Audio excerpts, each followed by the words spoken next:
विधानसभा में जिन मांगों पे चर्चा हो रही थी उसमें सबसे बड़ी मांग खेल और युवाओं पे थी। सेव की जनता की बदौलत इस बार की विधानसभा में सबसे कम उम्र का सदस्य के रूप में मुझे काम करने का मौका मिला है। तो युवाओं के दुख और दर्द को समझता हूं। मैं आपको बताना चाहूंगा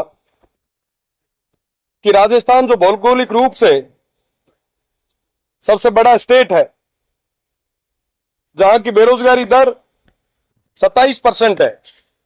आप देखें कि एक तरफ पूरे देश में बेरोजगारी की दर 8 से 9% है और हमारे पास 27% जो हमारे युवा है वो बेरोजगार है। मैंने प्रदेश की सरकार से निवेदन किया कि आप यूथ पॉलिसी लाएं। यूथ पॉलिसी इसलिए जरूरी है ताकि इस बजट में जिन 4 लाख नौकरियों की घोषणा हुई है उन नौकरियों को हम समय रहते हुए उन युवाओं तक इसका फायदा पहुंचा सके। यूथ पॉलिसी होगी तो हर एक चीज का एक टाइम पीरियड सेट हो पाएगा।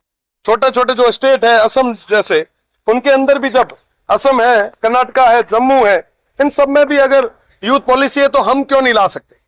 मैंने सरकार से निवेदन भी किया, आग्रह भी किया कि अगर आप कहें तो आने वाले 7 दिन में मैं यूथ पॉलिसी बना के आपके समक्ष प्रस्तुत कर सकता हूं। मेरा निवेदन कि आप यूथ पॉलिसी लाएं। यूथ पॉलिसी इसलिए जरूरी है क्योंकि आने वाले 5 साल बाद लगभग 2 से 3 करोड़ युवा हमारे बेरोजगारी के उस आलम में होंगे। हमने 4 लाख नौकरियों को कहा है, पर आप सोचो कि वो 3 से 4 करोड़ जो युवा बेरोजगार होंगे, आप उन्हें कैसे रोजगार देंगे। ये हमारे लिए एक बहुत बड़ा चिंता का विषय है। अभी चर्चा चल रही थी कि साहब जो भी युवा है वो नशे की ओर जा रहे हैं। हनुमानगढ़, गंगानगर या सीमांत के कई सारे जो जिले हैं वहां पे नशे का प्रभाव बहुत ज्यादा है। मैंने कहा कि साहब अगर वाकई नशा इतने बड़े स्तर पे पहुंच चुका है और वाकई अगर आपको युवाओं की चिंता है तो आप उन्हें रोजगार दें ताकि वो लोग अपना समय उस रोजगार के साथ में निकालें। नशे का समय ही नहीं मिल पाए तो कई सारी चीजें हैं जिन पे बात करने की ज्यादा जरूरत है, विशेषकर यूथ पॉलिसी पे। अगर समय रहते हम इस पे काम करते हैं तो प्रदेश के अंदर एक बहुत बड़ा बदलाव आ सकता है। साथ ही साथ खेलों पे बात चल रही थी। पेरिस में ओलंपिक गेम होने वाले हैं। पूरे विश्व भर से 10,500 खिलाड़ी उसमें भाग लेंगे और भारत के मात्र 117 प्लेयर हैं। चलिए, भारत के तो 117 है ही, राजस्थान के सिर्फ 2 खिलाड़ी उस ओलंपिक में भाग लेंगे। हम खेलों की बात कर रहे हैं। हमसे छोटे छोटे स्टेट जो हरियाणा है, पंजाब है, उनके 22-22, 20-20 प्लेयर खेल रहे हैं और हमारे मात्र 2 खिलाड़ी। और आपको बताना चाहूंगा कि ये जो 2 खिलाड़ी हैं ये अपने खर्चे से वहां तक पहुंचे हैं। स्टेट का इसमें कोई इनका योगदान रहा नहीं। मैं आपको बताना चाहूंगा कि खेल जो है ये हमारे स्टेट का खेल परिषद के पास में एक परिषद बना हुआ है। उस परिषद की स्थिति यह है कि हमारे पास किसी तरीके के कोई ट्रेनर नहीं है, खेल प्रशिक्षक नहीं है। कई बार कई सारे साथी इसके लिए मांग भी उठाते हैं, कई बार खिलाड़ियों ने धरने भी दिए, इस मांग को मजबूती से उठाया भी। तो उनकी मांग को देखते हुए मैंने मंत्री महोदय से निवेदन किया कि ये जो समस्या आ रही है, क्योंकि खेल परिषद के अंदर 41 गेम जो है वो रजिस्टर्ड है, 50 हमारे जिले हैं। अगर आप सोचें कि एक जिले के अंदर हमें 41 कोच देने हैं तो भी कुल मिला के 2050 के आसपास प्रशिक्षक हो जाते हैं। पर आप दुर्दशा देखिए हमारे प्रदेश की कि अभी तक 248 पद स्वीकृत है और उनमें से भी 142 पद खाली पड़े।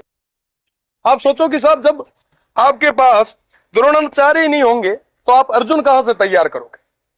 जरूरत है एक बदलाव की। तो वाकई अगर चाहते हैं बदलाव आए तो हम सबको कमर कस के आगे आना होगा। ये जो खिलाड़ी भाई हैं जो लंबे समय से आंदोलन कर रहे हैं, प्रदर्शन कर रहे हैं, अपनी मांगों को आगे तक रख रहे हैं, उनकी बात को सुना जाना चाहिए। साथ ही साथ मैं निवेदन करना चाहूंगा कि अभी बातें चल रही थी कि साहब पंचायत स्तर पे हम स्टेडियम तैयार करेंगे। अरे साहब पंचायत स्टेडियम तो आप तैयार कर ही देंगे, पर जिले के स्टेडियम जो बने हुए हैं आप उनके हाल तो देख लें। क्या इंफ्रास्ट्रक्चर सही तरीके से है? क्या वाकई वहां पे खेल गेम्स जितने भी उनके कोचेज हैं, क्या उनकी स्थिति ठीक है? सब पंचायतों की बात तो बाद में कीजिएगा, पहले जिले स्तर पे जितने भी स्टेडियम है आप उनको सही तरीके से करें। साथ ही साथ मैं बात करना चाहूंगा आज सादुल स्पोर्ट्स की। एकमात्र आवासीय स्पोर्ट्स एकेडमी है जो बीकानेर में है, जो माननीय खेल मंत्री जी के गृह जिले पैतृक जिले की है। आज की स्थिति यह है कि वहां के तमाम जितने भी हमारे छोटे भाई जो खिलाड़ी हैं वो दर दर की ठोकरें खा रहे हैं, किसी तरीके की मूलभूत सुविधा उन्हें नहीं मिल रही। कुछ दिन पहले मुझे भी जाने का मौका मिला, जब वहां गया वहां की स्थितियां देखी तो लगा कि साहब एक पंखे के नीचे वो तमाम खिलाड़ी जो है वो जीवन यापन कर रहे हैं।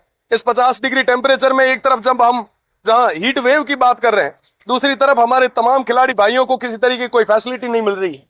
खेल और साथ ही साथ भोजन के भत्ते के रूप में किसी तरीके की बढ़ोतरी पिछले 16 साल में नहीं हुई। ये तमाम चीजें मैंने आज प्रदेश की सरकार के सामने माननीय मंत्री जी के सामने रखी। साथ ही साथ सेव के अंदर भी हमारा जो स्टेडियम बना हुआ है वो बहुत ही गंभीर स्थिति में है। तमाम गांवों के अंदर भी जहां सीमांत क्षेत्र में है और सीमांत के लोग हमेशा से मजबूत रहे हैं और सीमांत के तमाम जितने भी वो जिले हैं वहां से बेहतरीन खिलाड़ी हमेशा स्टेट का रिप्रेजेंटेटिव उन्होंने किया है, देश का रिप्रेजेंटेटिव उन्होंने किया है। तो उन सभी को आगे बढ़ाने के लिए भी मैंने इनसे निवेदन किया। तो ये तमाम चीजें आज इस मांगों में रखा है। और साथ ही साथ मैं मीडिया बंधुओं के माध्यम से प्रदेश की सरकार से निवेदन करना चाहूंगा कि वर्तमान में बिजली संकट बहुत बड़े स्तर पे है। हर पंचायत की, हर तहसील की, हर जिले की स्थिति बिजली के मामले में बहुत विकट है। आप जल्द से जल्द इससे निजात दिलाएं। आम जनता बहुत परेशान है और आने वाले समय में बिजली पे जब भी चर्चा होगी प्रदेश की और विशेषकर मेरे बाड़मेर, जैसलमेर, बालोतरा की और साथ ही साथ मेरे उस देवतुल्य शिव की जनता की बात को मजबूती से रखा जाएगा। बहुत बहुत धन्यवाद। अगर आप ये वीडियो YouTube पर देख रहे हैं तो हमारे चैनल को सब्सक्राइब करें और बेल आइकन को दबाना ना भूलें। अगर आप Facebook पर ये वीडियो देख रहे हैं तो हमारे पेज को लाइक करें।